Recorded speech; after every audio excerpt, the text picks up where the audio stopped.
Donc en période de grand froid, quels sont les changements dans votre programme? Si vous voulez, en période de grand froid, nous sommes obligés de solliciter nos installations au maximum et de répondre aux demandes de RTE, le gestionnaire de réseau de transport électrique. Et nous sommes obligés de répondre au programme de production. Les stations hydroélectriques ont cette capacité de se réguler par rapport à la production française. Les centrales nucléaires, elles, ont une production relativement fixe de base, et vous faites la variable d'ajustement. Ouais, si vous voulez, l'avantage de l'hydroélectricité, c'est que c'est le seul organe réglant capable d'ajuster la production dans un temps imparti très court.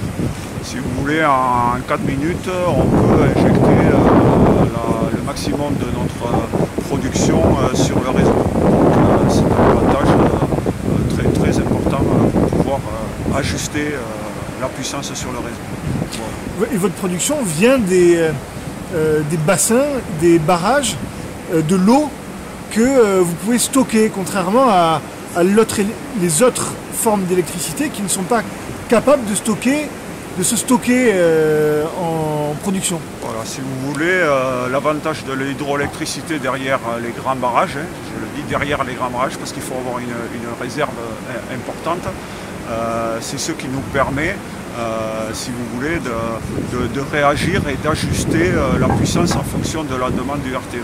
Donc ça nous permet de démarrer et d'arrêter dans un temps très court, mais ça nous permet également d'ajuster la puissance en plus ou en moins suivant la demande d'RTE. Et l'hydroélectricité derrière ces grands barrages, c'est la seule forme de production d'énergie qui est capable de faire ça.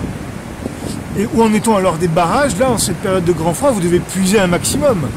Mais si vous voulez, là, ouais, bien sûr, on sollicite nos installations au maximum. On est en train de diminuer nos réserves sur les 3 grands lacs de la vallée de Sceaux, donc le lac d'Artoust, le lac de Bious et le lac de Fabrège. Et si vous voulez, à l'heure actuelle, on a déjà puisé les 2/3 dans nos réserves. Mais bon, on arrive en fin d'hiver, les grands froids vont sans doute cesser. Et si la température va augmenter avec le printemps, et on pourra remplir nos barrages pour l'automne prochain. Merci beaucoup.